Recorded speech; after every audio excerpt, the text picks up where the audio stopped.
Yeah, you're right. It's been a few weeks. So tell me, how are things going?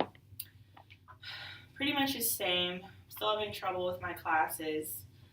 Trying to convince myself to go every day. I'm just feeling really down. Putting a lot of pressure on me. So you're still having trouble getting to classes and you're feeling a lot of pressure. Tell me about that pressure. Feeling a lot of pressure in my school and social life. It's gotten worse now because I've started to skip classes and it's starting to catch up with me. So you're skipping a lot of classes. I have. And one class in particular, my teacher has an attendance policy. And if you miss four classes, your grade goes down a letter grade. And I've already missed eight. So the best I can get in that class right now is a C, unfortunately. And it's really stressing me out. So are you worried about your grades because you haven't been going to classes, and that's just putting even more pressure on you? Right. I know my professor is understanding, but I'm really scared to go talk to her because um,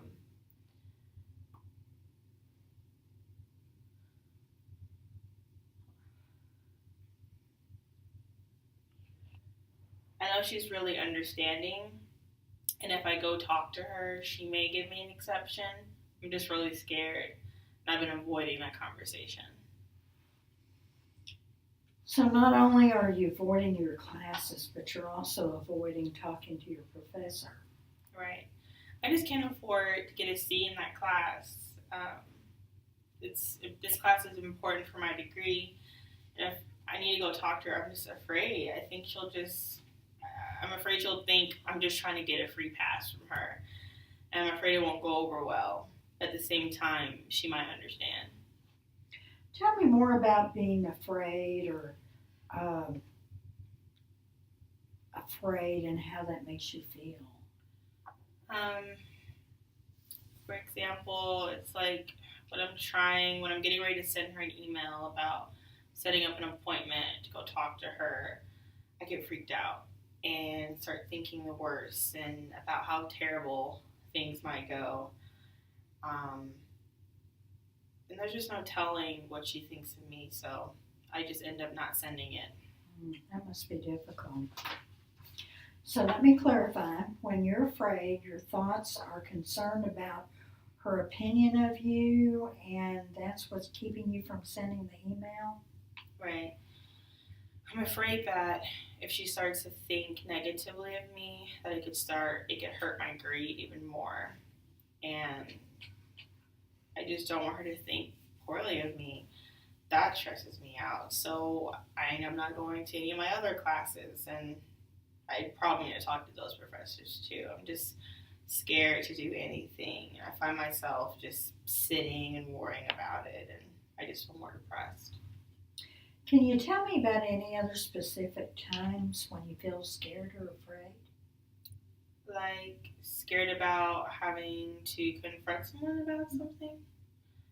Sure, I guess sometimes I'm afraid to confront my friends about something. You know, if they do something to upset me, I don't even want to bring it up. So I'll just keep it to myself, and they never know anything's wrong with me. I don't do anything about it really. And then I just start dwelling and thinking about it, and never let them know I'm upset because I don't want them to think that I'm stupid, which adds more pressure on me. And then I feel like a failure because I'm afraid to follow through and I just can't tell my friends how I really feel. So you're experiencing this emotion of being afraid, and that's building up all the pressure and causing you to skip your classes, avoid your professor, and but it really you're really concerned about them, your professor and your friends thinking negatively about you, and then when you go there, that makes you feel like a failure. Right. That's about it. But not just in those situations, it's every situation for me. Well, Karen, let me ask you, on a scale of 1 to 10, 1 being not true and 10 being true, when it comes to your professor thinking negatively about you, what would you choose from 1 to 10? How much do you believe those statements? I would say when I'm in the moment, about a 4. And when I'm getting ready to contact my professor, it's at about 8. That's kind of up there, huh? Yeah, I just can't help it. Well, what you just identified to me is what we call automatic thoughts. We all have them, and sometimes they just pop into our heads. We don't deliberately think about them, and that's why they're called automatic. Most of the time, they're very quick, and we're really much more aware of the emotion. Like in this case, I'm afraid. Then we can identify the emotion much more than we can the thought. So lots of times, your thoughts may be distorted in some way, but we react to them just like they're true. So what I'd like to do is to teach you how to identify those automatic thoughts, and we can begin to evaluate and see how accurate they really are. What do you think would happen to your emotion if you discovered that your thought wasn't even true? Well, honestly, I guess it would feel like a weight has been lifted off of me. I think overall I'd feel better. And that, if she would really hear me out without thinking badly of me, I guess I wouldn't be so afraid to talk to her. Okay, well, tell me in your own words so I'm for sure that you understand this, the connection that I just explained to you about your thoughts and feelings. So I guess from what I understand is that automatic thoughts just pop into my head. For example, she thinks I'm stupid, which causes me, to react, and I become afraid. So I guess my thinking can control my emotions. You got it. So let me ask you, what evidence do you have that she really does think you're stupid or that you're even a bad student? I mean, she's got to think I'm lazy and stupid because I miss all these classes, and it just causes me to feel even more afraid and hopeless. But what evidence do you really have that she's thinking that? Well, she has her attendance policy and I miss classes, so she's clearly thinking that. Well, let's look at the flip side of that. Has she ever said anything positive about you or to you? Well, now that I think about it, at the beginning of the semester, we had to write a paper, and when she gave me my paper back, she said I did a great job and was impressed with my work. So it does seem like she is an understanding person, not the kind of person that would just negatively judge me.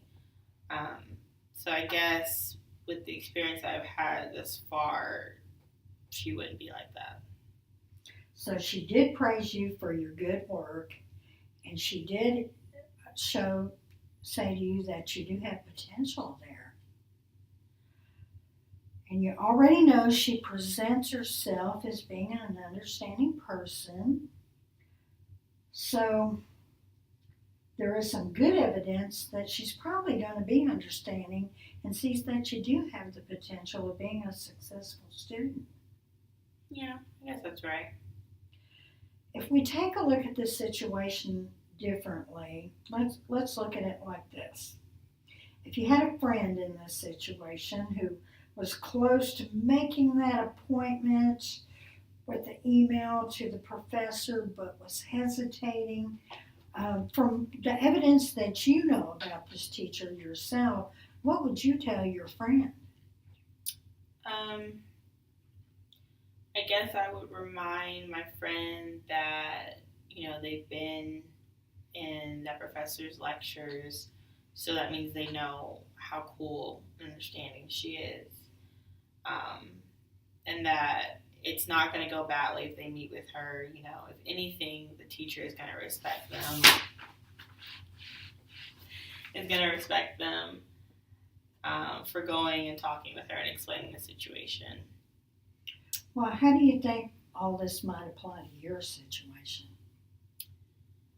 Well, if I could tell my friends how I feel, I know that they would tell me the same thing.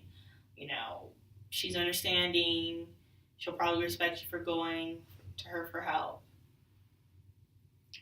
Okay, so Karen, after weighing out the evidence on both sides, from 1 to 10, how would you rate that now? I said 8 earlier, so now I would say it's about a 4 now. About a 4. So do you see how your thinking influences how you feel, even if there's no truth? It definitely makes a lot more sense now. When I find the positive evidence, it makes me feel more at ease about following through about making the appointment with her. I just need to take my own advice. Well, what we've been talking about is called the cognitive model. And you see how this triangle, your thoughts reflect your feelings and then can reflect your behavior too. So that's your handout. What I would like to do is to help you learn how to identify automatic thoughts. And then you can learn to evaluate your own thoughts and change your own thinking when it's not completely right. So for homework, I would like to give you this thought chart to take with you. And I want you to begin to record and track your emotions. And when you're feeling that emotion of being scared or any other emotion, go back and track the thought. What are you thinking at that time? And then begin to write down the evidence and weigh it out. And then that way you can begin to start changing your own thoughts. And we'll just work on this until you feel comfortable like you've got it and we've had enough practice. And then next week when you come back, we'll go over your progress. And I'm really looking forward to see how far that you're going to go just in this 1 week's time. Did you have any questions? No, I don't. Thank you. Well, okay. I'll be looking forward to seeing your homework for next week. We'll go over that first the session. And let me walk out with you and let's get your appointment made for next week. Okay. You just press the button.